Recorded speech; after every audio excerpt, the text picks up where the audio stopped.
मदफन है, जिनकी रूहें इस सरजमीन के नौजवानों को पुकार पुकार कर कह रही है कि डरो मत, घबराओ मत, उठो, लड़ो अपने हक के लिए।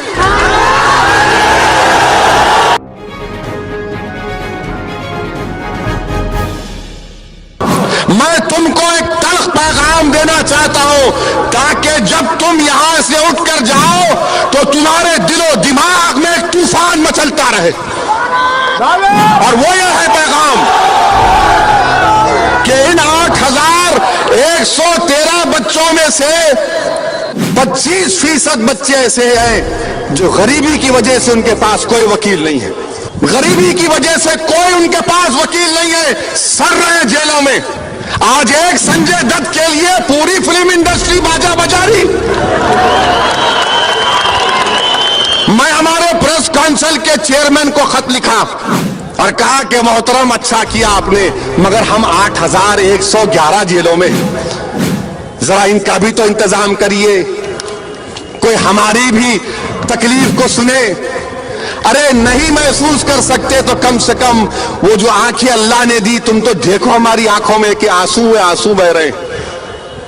कभी कोई जाकर पूछता भी होगा उन बच्चों के घर में जिनके माँ बाप क्या जिंदगी गुजार रहे होंगे? क्या कोई पूछता भी होगा कि उस घर में उस शख्स की बीवी जो बेवा बन चुकी होगी कि कोई उसका क्या पुरसान हाल है? नहीं मेरे अजीज दोस्तों, तुमको जागना है। तुम रसूल अल्लाह सल्लल्लाहु अलैहि वसल्लम की उम्मत हो, तुम रहमतुल आलमीन की एक जिंदा कौम हो, हम उनकी उम्मत हैं, हम मुर्दार कौम नहीं हैं। और तुम याद रखो, तुम इस मुबारक सरजमीन के फर्जन हो जहां पर 1400 औलिया आज भी मदफन है, जिनकी रूहें इस सरजमीन के नौजवानों को पुकार पुकार कर कह रही है कि डरो मत, घबराओ मत, उठो, लड़ो अपने हक के लिए।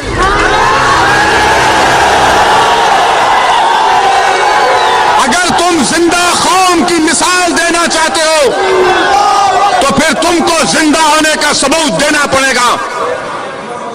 अगर तुम ऐसे ही खामोश रहोगे, तुम ऐसे ही आहें भरोगे, तो मेरे अजीज दोस्तों ये काम बनने वाला नहीं है। काम बनने के लिए जिद्दोजहद करना पड़ेगा, मेहनत करना पड़ेगा। और फिर हमारे मरकजी हुकूमत के होम मिनिस्टर साहिब शिंदे साहिब, जो महाराष्ट्र के चीफ मिनिस्टर रह चुके हैं,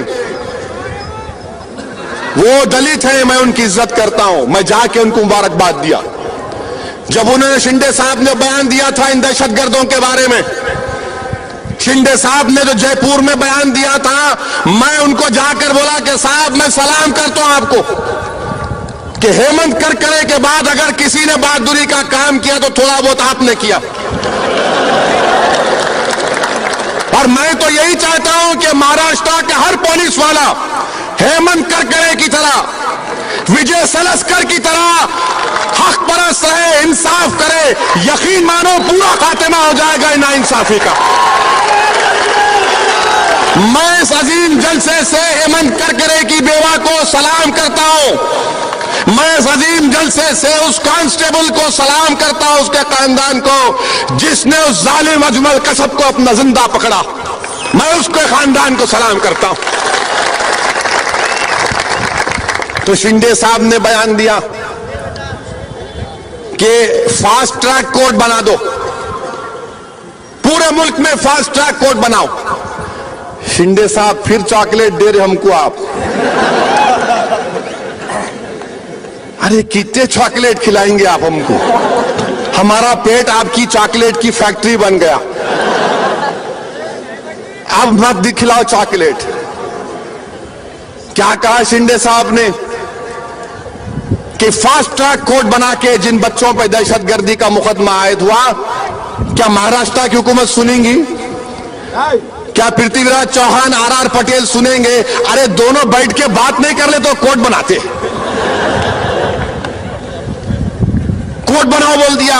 अरे अगर आपको ईमानदारी थी, अगर आप सही काम करना चाहते थे तो आप उन तमाम दहशतगर्दी के केसों को एनआईए के हवाले करते। एनआईए का कोर्ट है, फास्ट ट्रैक चलाइए। यही औरंगाबाद में 2002 में यहां से हथियार पकड़ा गया, वो बच्चे आज भी जेलों में।